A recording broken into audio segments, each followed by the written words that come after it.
오늘 우리에게 주신 하나님의 말씀은 마태복음 5장 7절의 말씀입니다. 제가 갖고 있는 신약성경 5페이지, 6페이지에 있습니다. 마태복음 5장 7절 우리 함께 합독합니다. 긍휼히 여기는 자는 복이 있나니 그들이 긍휼히 여김을 받을 것이며. 유대인의 전설에 의하면 하나님께서 세상을 만드시고 인간을 만드시기 바로 직전에 천사들과 의논을 했다고 합니다. 전설입니다. 정의의 천사가 먼저 하나님께 말씀을 드립니다. 하나님, 인간을 만들면 안 됩니다. 그 이유는 인간들을 만들면 그 동료들에게 악을 행하고 세상에 이 불의가 가득 차기 때문에 인간을 만들면 안 됩니다. 그때 또 하나의 천사인 진리의 천사가 더 목소리를 높여서 반발하면서 저도 동의합니다. 하나님, 인간을 만들면 안 됩니다. 왜냐하면 인간을 만들면 그 형제들을 속일 것이고 심지어 하나님도 속일 것입니다. 거기에 있던 진리의 천사가 또 반발을 합니다. 맞습니다, 하나님. 인간을 만들면 그렇게 동료들 속일 뿐 아니라 하나님도 속이고 형제도 속이고 그렇게 나갈 겁니다. 가만히 듣던 하나님이 사랑하시는 자비의 천사가 한 걸음 앞으로 나아 하나님께 말을 합니다. 하나님, 인간을 만드십시오. 그가 죄를 짓고 진리와 정의와 거룩의 길에서 멀어질 때 제가 부드러운 손길로 그를 감싸고 하나님 앞에 나올 수 있도록 제가 인도하겠습니다 라고 말을 했다고 합니다.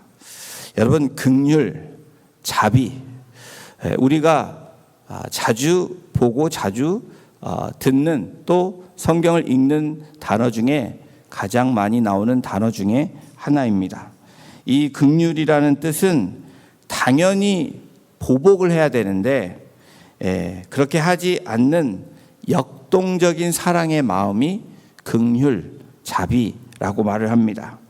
오늘 주님께서 산상수훈에서 말씀하신 5번째 복인 긍휼에 대한 이야기를 하십니다. 우리 5장 7절을 한번 다시 큰 목소리로 합독합니다. 긍휼히 여기는 자는 복이 있나니 그들이 긍휼히 여김을 받을 것이며.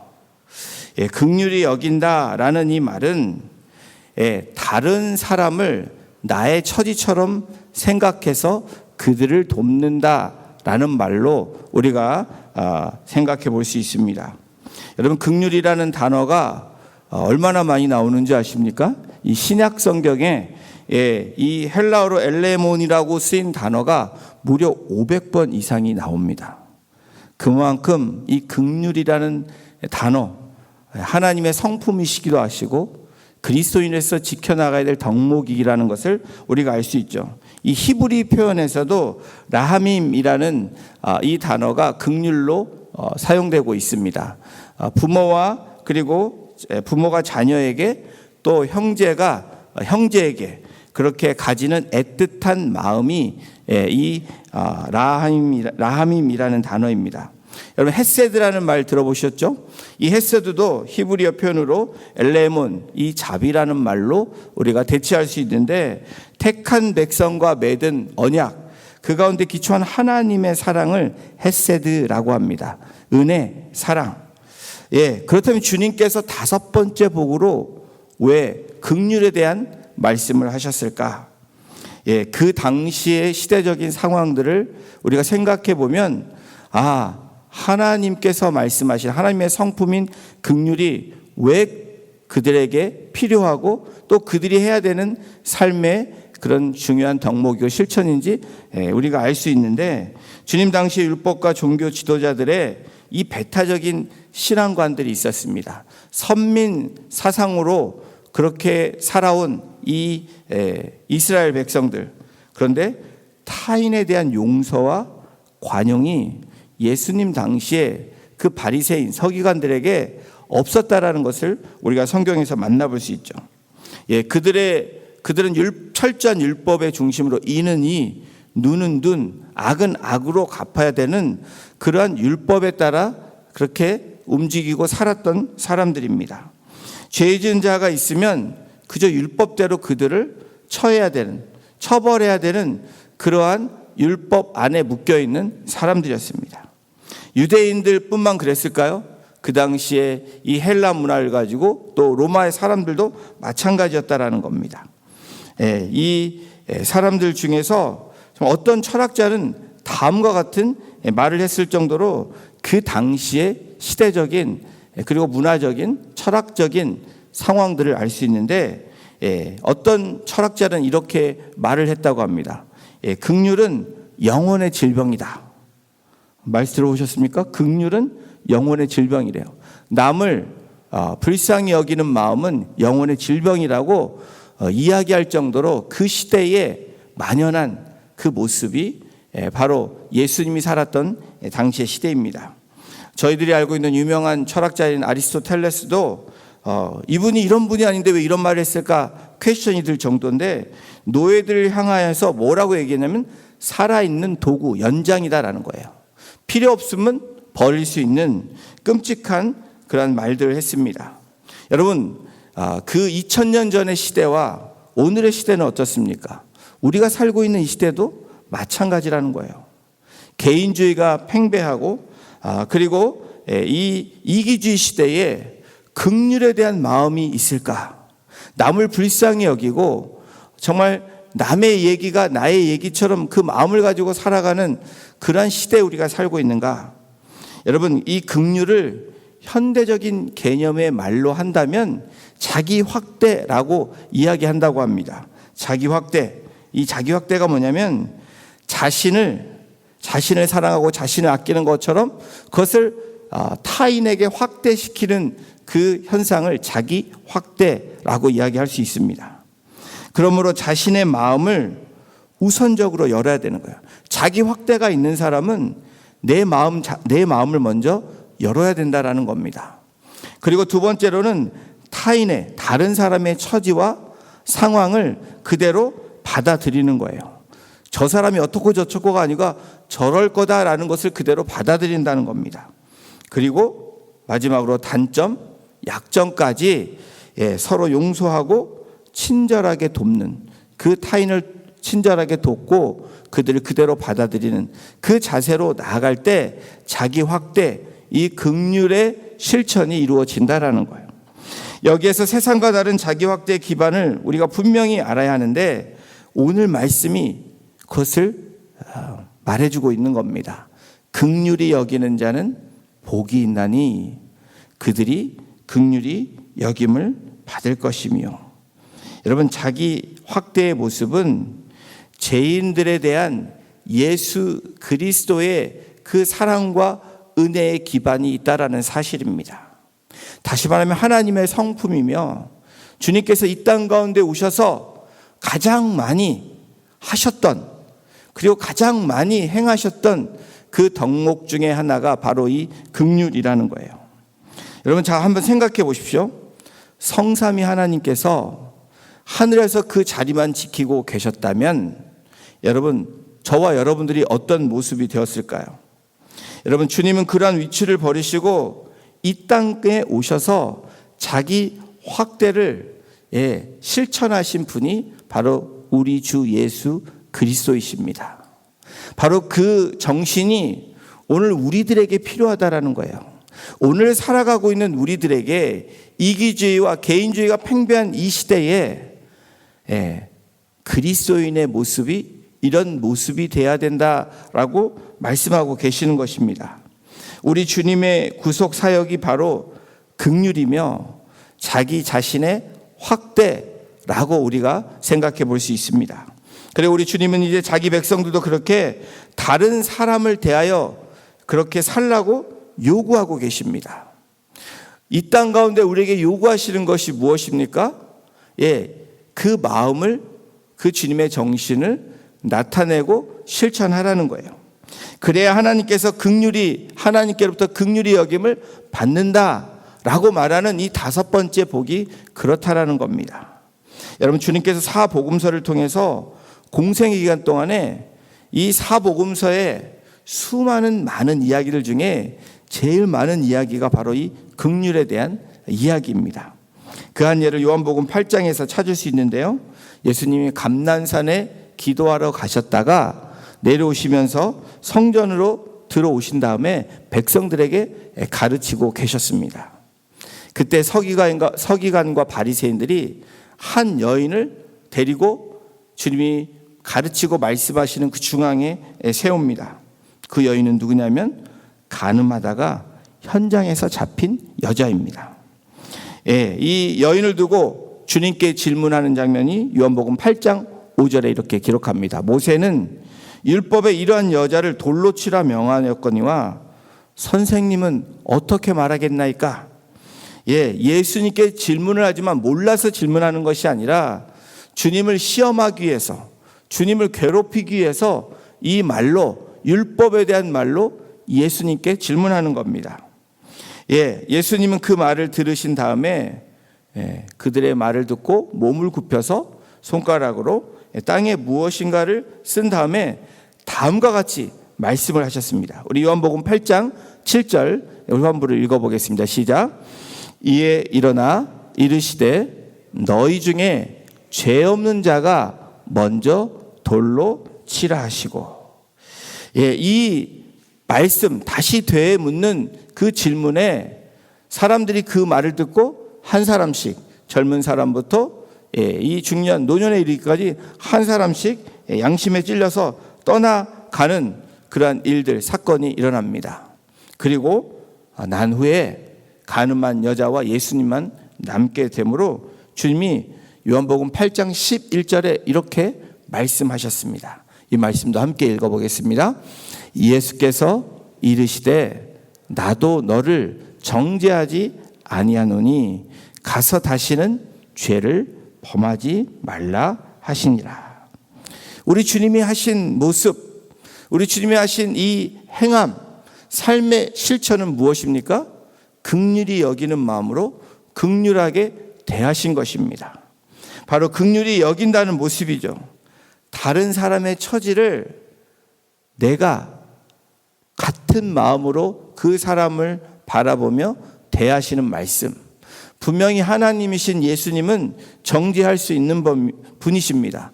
왜 죄를 지었니? 그렇게 죄지면 안 된다. 그렇게 말씀하지 아니하시고 가서 다시는 죄를 범하지 말라. 여러분, 이것이 주님의 긍휼의 마음입니다. 누가복음 18장에서도 예수님께서 비유로 말씀하시는 장면이 나옵니다. 두 사람이 나오는데 누구냐면 바리새인과 바로 죄인인 세리입니다. 이 두 사람이 성전에 올라가서 기도를 합니다. 기도의 내용이 어떠냐면 바리새인의 기도는 하나님, 제가 다른 사람과 같지 않습니다. 저는 하나님 말씀하신 대로 율법도 잘 지키고, 그리고 일주일에 2번 정도 금식도 하고요. 그리고 11조도, 제 소산의 11조도 저는 잘 드립니다. 더욱이 바로 옆에 있는 이 죄인, 이 세리와 같지 않게 하심에 하나님 저 감사합니다 라고 말한 이 기도의 모습이 바리새인의 기도의 모습입니다. 세리의 기도는 어떻게 기도합니까? 눈을 들어서 하늘을 쳐다보지 못할 정도로 죄인임을 그렇게 여기고 가슴을 치며 하나님께 기도합니다. 하나님, 나를 불쌍히 여겨주세요. 저는 죄인입니다. 이 두 사람을 비교하신 주님께서 다음과 같이 결론을 내려주셨습니다. 우리 이 말씀을 누가복음 18장 14절의 말씀을 함께 읽겠습니다. 시작. 내가 너희에게 이르노니 이에 저 바리새인이 아니고 이 사람이 의롭다 하심을 받고 그의 집으로 내려갔느니라. 무릇 자기를 높이는 자는 낮아지고 자기를 낮추는 자는 높아지리라 하시니라. 여러분, 이 주님의 이 모습, 이 비유를 들면서 말씀하시는 이것이 주님의 어떤 성품이십니까? 긍휼이라는 겁니다. 눈에 보이는 것에 주님이 말씀하신 것이 아니라, 기준을 삼으신 것이 아니라 중심을 보시고 말씀하시는 주님, 그 같은 마음을 가지고 그 타인을 귀하게 여기시는 그 주님의 마음이 있습니다. 마태복음 9장에서도 혈루증 여인을 치료하시는 장면이 나오죠. 그리고 주님을 살리신 후에 그 마을에 떠나가실 때 맹인이 따라오면서 소리를 지릅니다.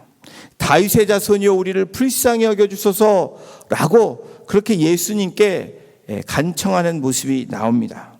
이때 마태복음 9장 28절에 예수님의 반응이 그렇습니다. 다음과 같은데 예수께서 집에 들어가심에 맹인들이 그에게 나오거늘 예수께서 이르시되 내가 능히 이 일 할 줄을 믿느냐 대답하되 주여 그러하오이다. 이들을 불쌍히 여기신 주님께서 그들의 눈을 만지시면서 마태복음 9장 29절에 이렇게 말씀하십니다. 우리 함께 읽겠습니다. 이르시되 너의 믿음대로 되라 하시니. 여러분, 이 말씀이 오늘 저와 여러분들에게 주시는 하나님의 긍휼의 말씀이기도 합니다. 우리의 믿음대로 되라. 우리의 모습이 다 다르지만 우리를 긍휼히 여기시고 우리의 사정을 아시는 주님께서 바로 이 소경에게, 안못 보는 소경에게, 우리가 앞을 바라볼 수 없는 우리 인생에게 너희 믿음대로 되라 하신다라고 말씀하십니다. 여러분, 누가복음 7장에도 가슴 뜨거워지는 한 장면이 나오는데 주님께서 과부를 보시고 불쌍히 여기시는 장면. 바로 과부에게 한 아들이 있었는데 정말 이 청년인 아들이 하나밖에 없는 이 아들을 보면서 아들이 죽는 그 상황 가운데 이 과부를 긍휼히 여기시며 살리시는 장면, 이 감동적인 장면이 누가복음에 나옵니다. 제가 예를 들어서 사복음서 중에 몇 가지를 얘기했는데 여러분, 복음서를 읽으면 주님의 이 긍휼과 자비가 얼마나 이 사건 가운데 많이 있는지 우리가 만나볼 수 있습니다. 우리 예수님은 세상에서 고통당하고 괴로움당하는 많은 사람들을 불쌍히 여기시는 그 장면들이 곳곳에 성경에 나와 있습니다. 여러분, 그 예수님의 긍휼이 오늘 여기 앉은 저와 여러분들에게도 같은 마음으로 향하고 있다라는 거예요. 함께 아파하시는 모습. 여러분, 아파하는 마음이 우리에게 필요합니다. 주님은 공감하실 수 있으셨던 분이에요. 우리들의 마음, 그들의 마음을 아셨던 분입니다. 그리고 어떻게 하십니까? 마음으로 그치는 것이 아니라 행함으로 실천하신 분, 바로 치유하시고 말씀으로 구원케 하시고 말씀으로 위로하신 그 행함이 있으신 주님의 모습을 우리가 알게 됩니다. 여러분, 긍휼의 완성은 무엇입니까? 오늘 이 말씀을 주시는 2024년을 살아가고 있는 저와 여러분들에게 긍휼의 그 뜻을 모르지 않습니다. 불쌍히 여기는 마음, 남을 나처럼 그리고 자기 확대로 해서 나의 마음으로 그들을 바라보고 돌보는 모습. 여러분, 근데 긍휼의 완성은 느끼는 겁니다. 마음을 함께 느끼는 공감이 필요합니다. 그 다음에는 행함, 삶에서 실천하는 거예요. 그 마음을 주시고 느꼈다면 그 마음대로 나아가서 실천하는 것. 이것이 긍휼의 완성입니다. 여러분, 우리도 그렇게 해야 합니다. 우리의 눈높이를 낮추는 것이 바로 겸손이죠. 주님의 마음을 갖는 것 필요합니다. 오늘 주님을 닮기를 원하는 찬양을 우리가 불렀습니다. 여러분, 주변을 살펴보면 여러분 주변에 많은 이 긍휼이 필요하고 위로가 필요한 분들이 우리에게 많이 있습니다. 나만 바라보는 것이 아니라 우리의 부르심은, 우리가 어웨이크 해야 되는 가장 중요한 이유 중에 하나는 나만 바라보라는 게 아니에요. 주님은 내가 너를 구원하고 내가 너에게 은혜를 주고 사랑했으니 어떻게 됩니까? 이제는 주변을 돌아보라는 겁니다. 그것이 우리를 부르신, 이 땅 가운데 살게 하신 하나님의 부르심입니다. 긍휼을 애타게 기다리는 사람들이 주변이 많이 있습니다. 우리의 가정 가운데도 있고 우리의 공동체 가운데도 있고 우리의 직장과 이웃에 긍휼이 필요한 분들이 있습니다. 사랑하는 형제 여러분, 우리가 팔복을 새 시작한 이유가 뭡니까? 저는 이 마음으로 팔복을 시작했습니다. Stay awake 해야 되는데 우리가 과연 어떤 모습으로 깨어 있어야 될까? 바로 천국 백성으로, 하나님이 주신 복을 누림으로 우리가 깨어 있어야 되지 않을까라는 그 마음을 주셔서 이 팔복을 시작하게 됐습니다. 여러분, 오늘 5번째 복, 이 팔복을 통해서 우리에게 주시는 5가지밖에 안 했지만 주시는 분명한 2가지가 있습니다. 첫 번째는 뭡니까? 이 복을 통해서 누려야 되죠. 근데 누리는 우리의 모습이 어때야 되냐면, 신앙생활은 다르게 살아야 된다라는 거예요. 복을 누리는 저와 여러분들은, 그리스도인이라고 말하는 저와 여러분들의 모습은 다르게 살아야 된다라는 겁니다. 뭐와 다르게 살아야 되죠? 세상과 다르게 살아야 된다라는 겁니다. 여러분, 세상이 좌하면 저와 여러분들은 우해야 된다라는 거예요. 이 시대에 우리가 살고 있다라는 겁니다. 왜 그렇죠? 성경과 반대되는 그런 일들이 지금 행해지고 있기 때문에 그렇습니다.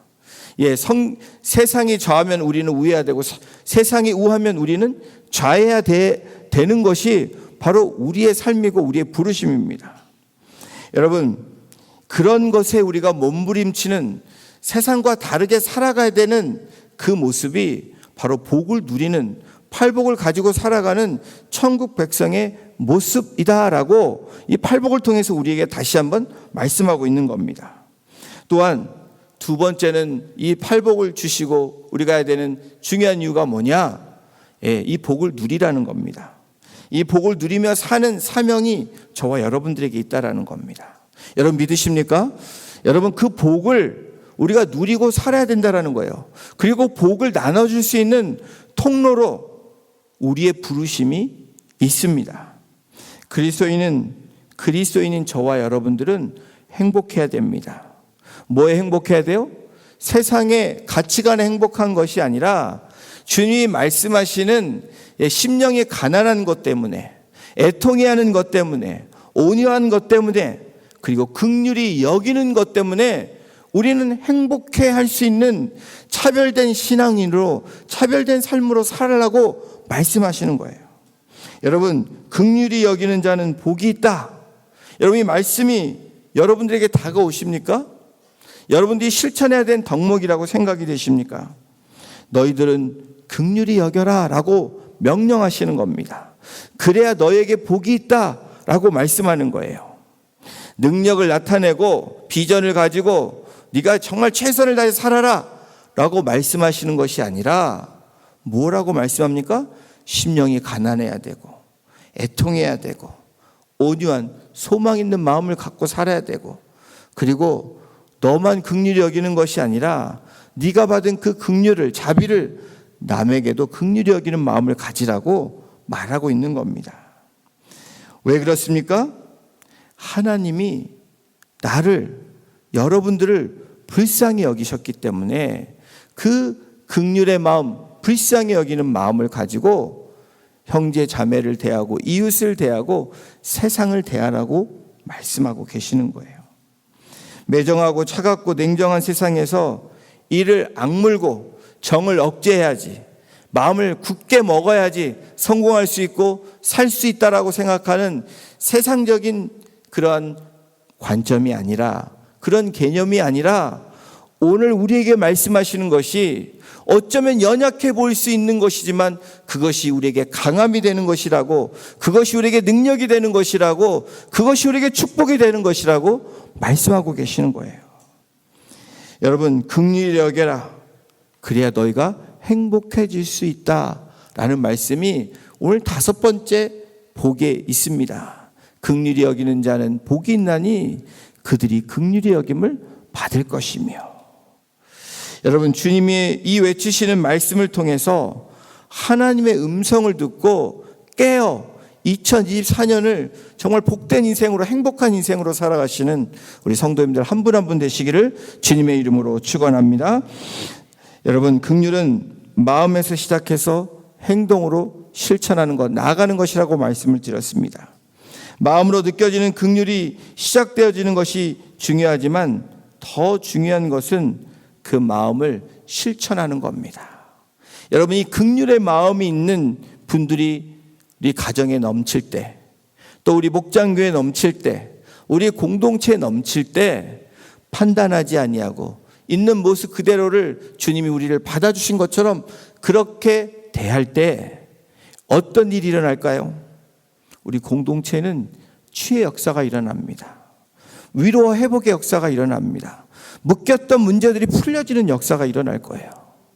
여러분, 왜 우리의 문제가 계속 묶여 있냐?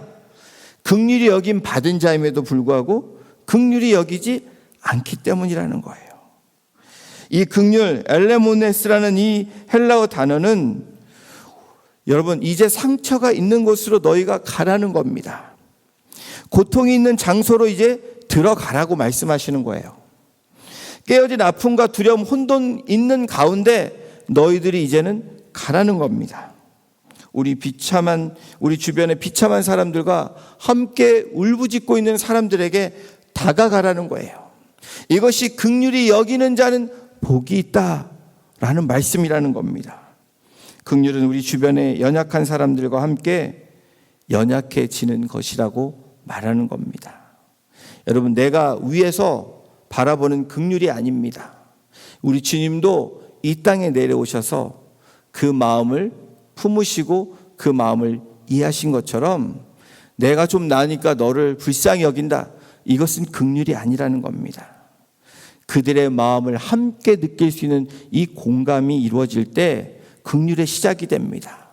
그리고 그들에게 여러분 할 말이 없다면 안아주고 정말 함께 울어줄 수 있고 함께 기뻐해 줄 수 있는 것이 바로 긍휼의 행함이라는 거예요.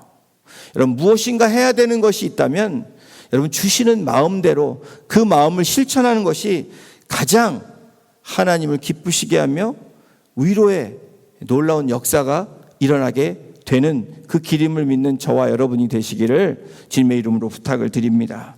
우리 모두가 왜 긍휼히 여겨야 되는가에 대해서 다시 한번 깨닫는 이 특별 새벽 예배가 되기를 소원합니다. 주님께서 긍휼히 여기는 장면을 우리가 여러 곳에서 만나보는데 말씀을 읽는데도 여전히 나의 문제만 있다면 여러분 그것은 자기 확대가 되지 않는 신앙생활을 하고 있는 것입니다. 저와 여러분들이 무엇에 깨어 있어야 됩니까?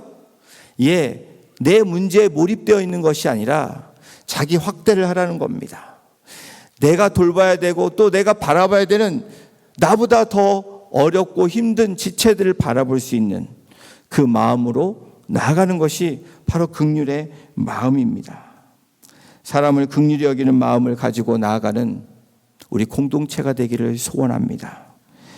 여러분, 정말 우리 긍휼한 마음을 가지고 불쌍한 마음을 가지고 동정하는 마음이 아니라 내가 처한 마음처럼 아파하는 것이 내가 아파하는 것처럼 그렇게 긍휼의 마음으로 자비의 마음으로 우리가 나아갈 때 여러분 하나님은 우리에게 그 복으로 행복한 삶으로 우리를 이끄신다는 그 사실을 잊고 나아가시는 복된 성도님들 한 분 한 분 되시기를 주님의 이름으로 축원합니다. 우리 이 시간 함께 기도하겠습니다.